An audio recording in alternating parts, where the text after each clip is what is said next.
अगर आप भी चाहते हैं कि ईद से पहले आपकी स्किन बहुत फ्रेश लगे, बहुत यंगर लुकिंग लगे और आपको बहुत ज्यादा मेहनत भी ना करनी पड़े, तो ये चंद चीजें, ये चंद सप्लीमेंट्स, ये आप अपनी डाइट में ऐड करने हैं और आपको विजिबल रिजल्ट्स मिल जाएंगे। सबसे पहले सहरी में विटामिन सी एंड ग्लूटाथायोन, ये आपने डेली बेसिस पे लेना है। रोज की tablet for multiple preparation available है, आप कोई सी भी इसमें से यूज कर सकते हैं। अफ्तारी के टाइम पे आपने हफ्ते में 3 दिन विटामिन ई लेना है। ये फैट सॉल्युबल विटामिन है, तो आपको कोई ना कोई दूध के साथ या कोई फैट दही वगैरह आपने कुछ लिया और उसके बाद आपने ये खा लेना है। हफ्ते में 3 दिन आप यूज करेंगे कोई भी आयरन प्रिपरेशन जो कि मार्केट में अवेलेबल है। जिन लोगों को सूट नहीं करती वो ये वाला स्टेप स्किप करते हैं। विटामिन डी 2 लाख यूनिट वाला, एक आप आज लेंगे, एक 15 दिन के बाद लेंगे, आधा ग्लास दूध के साथ। इसके साथ मैग्नीशियम ग्लाइसिनेट ऐड करेंगे। हफ्ते में 3 मरतबा किसी भी डाइट के साथ आप इसको ले सकते हैं।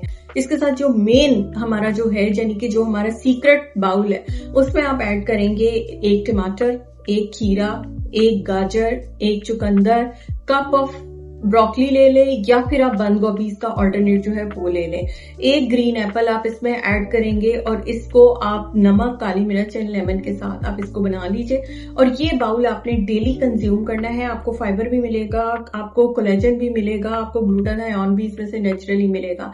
तो ईद तक आपको विजिबल स्किन रिजल्ट्स मिले ही मिले।